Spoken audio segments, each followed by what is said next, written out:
That was borderline fascinating. So,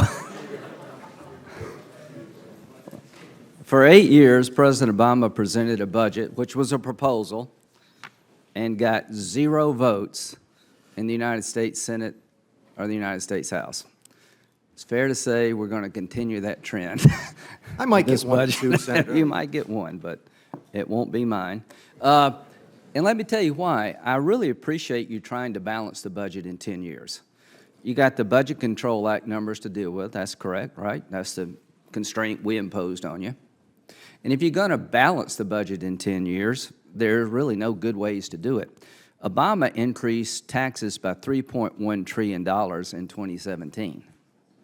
I think that would devastate the economy. That's probably why it got no votes.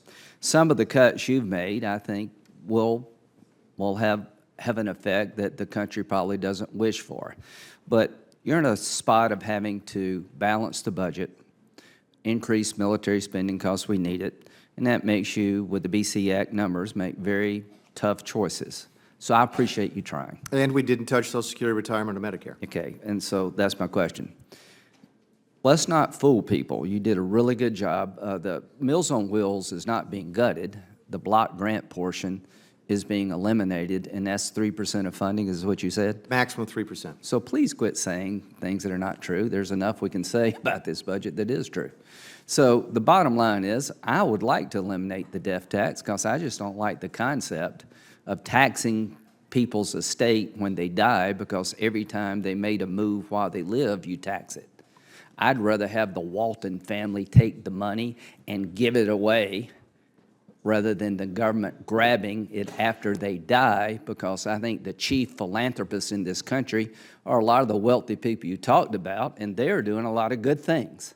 They may have a Ferrari in the garage, but I can tell you when it comes to conservation and other things, the Walton family are contributing. So it's just a philosophical difference. If it were up to me, we would have no death tax because we tax you every time you move while you live. So the bottom line, these are just philosophical debates. It's not meanness, it's just, we just disagree. But the one thing I don't want the public to be misled by is that you do nothing in terms of Medicare and Social Security insolvency, which is coming. Is that correct?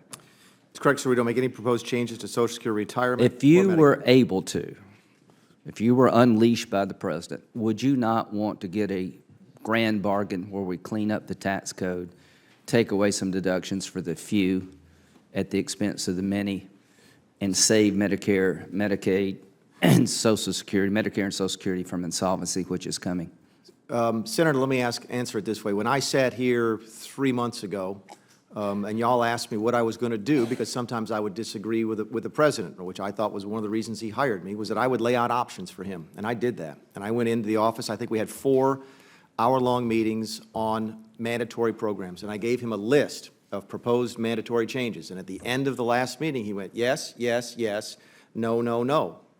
And the answers for no, no, no were Social Security, retirement, Medicare. Because he said, look, I looked people in the eye when I ran for office. I promised I wouldn't change them. I'm keeping that promise. But here's what the president needs to do. He needs to look people in the eye and tell him that that's an impossible promise if you're serious about getting out of debt. Now, Mr. President, quit playing the game everybody else plays up here. By 2042, Medicare and Social Security alone will consume all the revenue sent to Washington. That's the projection. Is that correct? I've seen similar numbers, yes, sir. Because the baby boomers retire en masse, of which I am one. So you can't skip over Medicare. You can't skip over Social Security if you're serious about preventing us from becoming Greece. And to skip over these programs is to allow them to die over time. So the one thing I would say to my Republican colleagues who believe you don't need entitlement reform, including the president, to keep us from becoming Greece, you're wrong.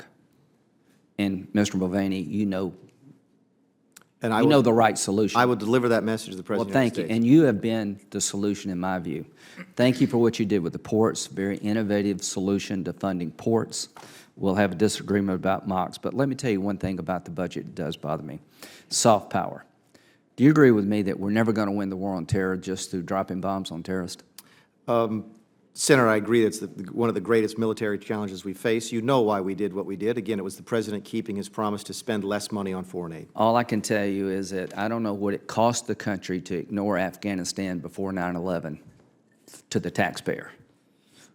But when you shoot women in soccer stadiums for sport, when you blow up statues of anybody's religion, to expect nothing to come your way is a huge mistake to the American taxpayer. The King of Jordan is the best ally we could hope to have. We reduced his funding by $279 million. I got a call from the ambassador of Jordan saying, "What did we do wrong?" Nothing, ma'am. Georgia, a frontline state in the crosshairs of Putin, 66% reduction in their assistance. These people are not owed a dime by the American taxpayer.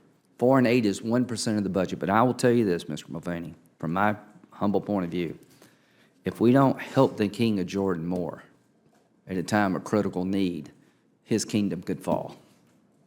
If we don't push back from Russia and help those in the crosshairs of having their democracy destroyed, I don't know what that cost to the taxpayer is, but to me, it is an unacceptable cost. So the reason I'd vote no is because soft power is destroyed in this budget. Thank you, Senator.